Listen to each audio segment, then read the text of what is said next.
Hello friends, welcome to Athiyaman team. இந்த வீடியோவில் லோக் அதாலத் பற்றி தான் பார்க்க போகிறோம். ஸோ லோக் அதாலத் அப்படிங்கிறது என்ன? மக்கள் நீதிமன்றம். ஏன்னா சிலபஸில் இருக்கக்கூடிய ஒரு டாபிக் லோக் அதாலத் அப்படிங்கிறது வந்து பாலிட்டியில் வந்து ஒரு முக்கியமான டாப்பிக்காக கொடுத்துருக்காங்க சிலபஸில். ஸோ அதை பற்றி தான் இப்போ இந்த வீடியோவில் பார்க்க போகிறோம்.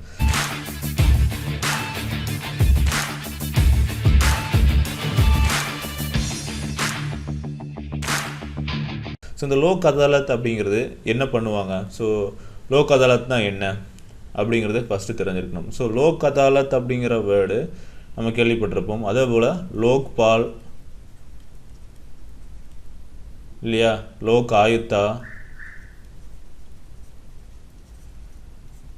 அப்புறம் லோக் அதாலத். ஸோ இந்த 3 விதமான அமைப்புகள் இருக்கு இல்லையா, லோக்பால், லோக் ஆயுக்தா, லோக் அதாலத். ஸோ இந்த லோக்பால் அப்படிங்கிறது என்ன அப்படின்னா, நேஷ்னல் லெவலில் ஊழலுக்கு எதிரான பிரச்சனைகளை பற்றி விசாரிக்கிறது லோக்பால். லோக் ஆயுக்தா அப்படிங்கிறது ஸ்டேட் லெவலில் இருக்கக்கூடிய மாநில அரசுகளில் நடக்கக்கூடிய ஊழலை பற்றி விசாரிக்கிறது இந்த லோக் ஆயுக்தா.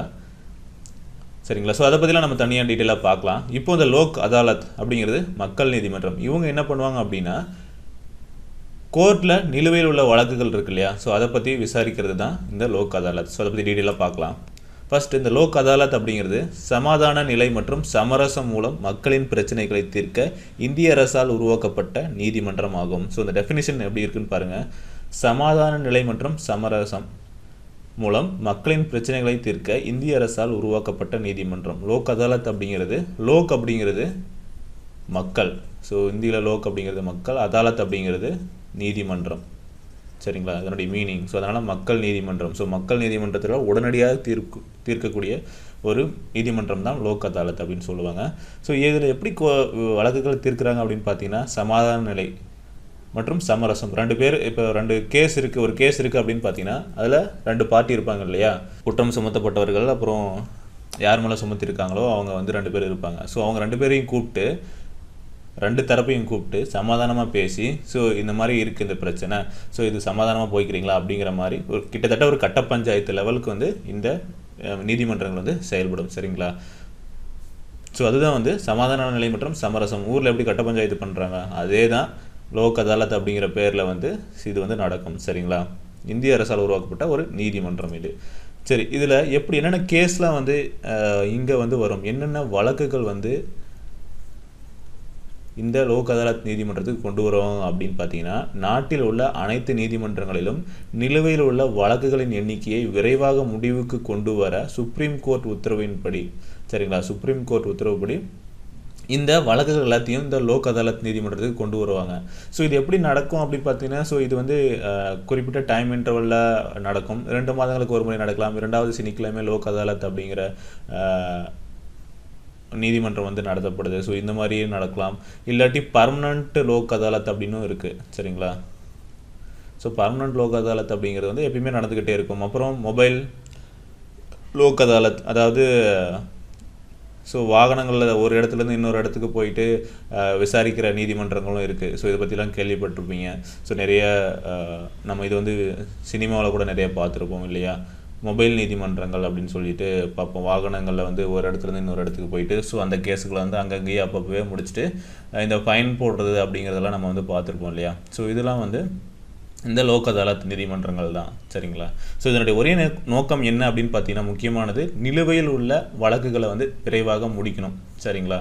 ஸோ இந்த மாதிரியான வழக்குகள் எல்லாத்தையும் லோக் அதாலத் நீதிமன்றத்துக்கு கொண்டு வருவாங்க. ஸோ நேஷ்னல் லெவலில், அதாவது தேசிய அளவில் ஒரு லோக் அதாலத் வந்து கண்டக்ட் பண்ணுவாங்க. அப்போ என்னென்னா, நாட்டில் இருக்கக்கூடிய எல்லா நீதிமன்றங்களும், ஸோ உச்ச நீதிமன்றத்திலேருந்து உயர் நீதிமன்றத்திலேருந்து மாவட்ட நீதிமன்றங்கள்லேருந்து எல்லா நீதிமன்றங்களும் ஸோ ஒரு நாள் வந்து என்ன பண்ணுவாங்க அப்படின்னு பார்த்தீங்கன்னா, இந்த லோக் அதாலத் அப்படிங்கிற நீதிமன்றங்களை ஆர்கனைஸ் பண்ணி, ஸோ எவ்வளோ கேஸ் இருக்கோ எவ்வளோ விரைவாக முடிக்க முடியுமோ அந்த அளவுக்கு வந்து இந்த கேஸுகளெல்லாம் எடுத்து விரைவாக முடிப்பாங்க. அந்த மாதிரி நிறைய கேஸ் முடிச்சிருக்காங்க. ஸோ ப்ரீவியஸாக நீங்கள் இதுக்கு முன்னாடி நியூஸ்லாம் நிறைய நமக்கு வந்திருக்கும். சரிங்களா? ஸோ அந்த மாதிரி அப்பப்போ ரெகுலராக வந்து ரெகுலர் இன்டர்வலில் இந்த மாதிரியான நேஷ்னல் லெவல் லோக் அதாலத்லாம் வந்து கண்டக்ட் பண்ணுவாங்க. இப்போது இந்த லோக் அதாலத்தில் எப்படி வந்து பிரச்சனைக்கு தீர்வு காண்றாங்க அப்படின்னு நம்ம பார்த்தோம். இரு தரப்பினரிடையே சமரசமாக பேச்சுவார்த்தை நடத்தி வழக்கை முடிவுக்கு கொண்டு வருவதால். ஸோ இப்போ என்னென்னா 2 பேரையும் கூப்பிட்டு, ஸோ இப்போ எக்ஸாம்பிளுக்கு அண்ணன் தம்பி இருக்காங்க, சொத்து பிரச்சனை அடிச்சுக்கிறாங்க அப்படின்னா, ஸோ அவங்க அண்ணன் தம்பி 2 பேரும் கூப்பிட்டு, ஸோ இந்த மாதிரி சமாதானமாக போய்க்கிறீங்களா அப்படிங்கிற மாதிரி கேட்பாங்க. கிட்டத்தட்ட கட்ட பஞ்சாயத்து தான். ஸோ கூப்பிட்டு ஓகே நீங்கள் இதை பண்ணிக்கோங்க, ஸோ உங்களுக்கு எந்த பிரச்சனையும் வராது அப்படிங்கிற மாதிரி ஏதாவது ஒரு சமரசமாக பேச்சு வார்த்தை நடந்து அந்த கேஸை வந்து முடிவுக்கு கொண்டு வரது தான் வந்து இந்த லோக் அதாலத்தில் பண்ணுவாங்க. சரிங்களா? ஸோ இப்படி முடிவுக்கு கொண்டு வரதுனால இந்த கேஸ்லாம் திருப்பி நம்ம எதிர்த்து மேல்முறையீடு செய்ய முடியாது. ஸோ அப்பீல் பண்ண முடியாது, வேறு கோர்ட்டில் வந்து அப்பீல் பண்ண முடியாது. அந்த கேஸ் அங்கே முடிஞ்சுன்னா அதோட முடிஞ்சுது. சரிங்களா? ஸோ இப்போ இன்னொரு பெனிஃபிட் என்ன அப்படின்னு பார்த்தீங்கன்னா, நீண்ட காலத்துக்கு இழுத்தெடுக்கப்படாமல் விரைவாக முடிவுக்கு வரும். உங்களுக்கே தெரியும், சொத்து பிரச்சனை அப்படிங்கிற ஒரு வழக்கு கேஸ் கோர்ட்டுக்கு போச்சுன்னா எவ்வளோ நாள் ஆகும் அப்படின்ட்டு. பட் இந்த மக்கள் நீதிமன்றம் லோக் அதாலத்துக்கு போனால் ஸோ உடனே விரைவாக முடிவுக்கு கொண்டு வந்துடும். அதே போல் செலவும் கம்மி. ஸோ அந்த சிறப்பு அம்சங்களில் பார்த்தீங்கன்னா தெரியும், மாதக்கணக்கில் வருடக்கணக்கில் தீர்ப்புக்காக காத்திருக்க வேண்டிய அவசியம் இல்லை. ஸோ உடனடியாக தீர்வு கிடைக்கும் அப்படிங்கிறது என்னுடைய முக்கியமான ஒரு சிறப்பு அம்சம். ஸோ நீதிமன்றம் கட்டணம் தவிர வேறு எந்த செலவும் இல்லாமல் பிரச்சனையை சுமூகமாக தீர்த்து வைப்பார்கள். அதாவது அந்த கோர்ட்டுக்கு என்ன ஃபீஸ் கட்டணுமோ ஸோ அந்த ஃபீஸ் மட்டும்தான் இதுக்கான செலவு. ஸோ வேறு எந்த செலவும் கிடையாது. சரிங்களா? ஸோ வீண் செலவுகள் தவிர்க்கப்படும். ஸோ முக்கியமான பாயிண்ட் என்னென்னா, ரொம்ப நாள் காத்திருக்க வேண்டிய அவசியம் இல்லை, செலவும் கம்மி. சரிங்களா? சுமூகமாக எந்த பிரச்சனையும் இல்லாமல் தீர்த்து வச்சுருவாங்க.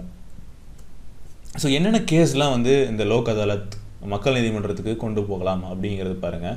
காசோலைகள் தொடர்பான வழக்குகள், வாகன விபத்து வழக்குகள், குடும்ப பிரச்சனைகள் தொடர்பான வழக்குகள், தொழில் தகராறுகள், தொழிலாளர் பிரச்சனை தொடர்பான வழக்குகள், குற்றவியல் வழக்குகளில் சமாதானம் ஏற்படுத்தி கொள்ள தன்மையுள்ள வழக்குகள், நில ஆர்ஜிதம் மற்றும் இழப்பீடு தொடர்பான வழக்குகள், வங்கி கடன் பிரச்சனைகள். ஸோ ரீசெண்டாக கூட எஜுகேஷன் லோன் இதை பற்றி கேஸ்லாம் கூட நிறையா உங்களுக்கு நோட்டீஸ் வரும், பார்த்துருப்பீங்க. எஜுகேஷன் லோன் வாங்கியிருந்தவங்களாம் உங்களுக்கு தெரியும். ஸோ இந்த நோட்டீஸ்லாம் அடிக்கடி வந்துக்கிட்டே இருக்கும். லோக் அதாலத்தில் அந்த நீதிமன்றத்திலேருந்து கோர்ட் கேஸ் வந்து வந்துட்டுருக்கும். இதெல்லாம் இங்கேருந்து தான் வரும். சரிங்களா? ஸோ சுமூகமாக தீர்த்துக்கலாம், பேசி தீர்த்துக்கலாம், இன்ட்ரெஸ்ட் கூட கட்ட தேவையில்ல அப்படிங்கிற மாதிரி உங்களுக்கு நோட்டீஸ்லாம் வந்துருக்கும், பார்த்துருப்பீங்க.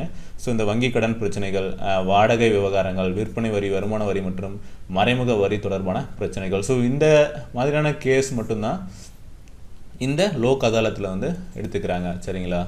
இந்த லோக் அதாலத்தில் இந்த பர்மனெண்ட்டாக நடக்கக்கூடிய ஒரு லோக் அதாலத் அப்படின்னு சொன்னோம் இல்லையா? ஸோ பர்மனெண்ட் லோக் அதாலத்தில் யாரெல்லாம் இருப்பாங்க அப்படின்னு பார்த்தீங்கன்னா, யார் வந்து அதுக்கு தலைமை ஏற்று அந்த வழக்குகளை தீர்த்து வைப்பாங்க அப்படின்னு பார்த்தீங்கன்னா, இந்த மக்கள் நீதிமன்றத்தில் 3 பேர் கொண்ட ஒரு அமர்வாக இருக்கும். ஸோ அந்த ஒரு கேஸ் எடுத்து நடத்துகிறாங்க அப்படின்னா ஸோ அதில் 3 பேர் இருப்பாங்க. யார் அந்த 3 பேர் அப்படின்னு பார்த்தீங்கன்னா, ஸோ ஒரு ஜட்ஜு, ஸோ இப்போ ப்ரெசண்ட்டாக இருக்கக்கூடிய ஒரு ஜட்ஜு, அதாவது பணியில் இருக்கக்கூடிய ஒரு ஜட்ஜு, இல்லாட்டி ஓய்வு பெற்ற ஒரு நீதிபதி, பணியில் இருக்கும் அல்லது ஓய்வு பெற்ற ஒரு நீதிபதி வந்து ஸோ அதுக்கு வந்து தலைமையேற்று நடத்துவார்.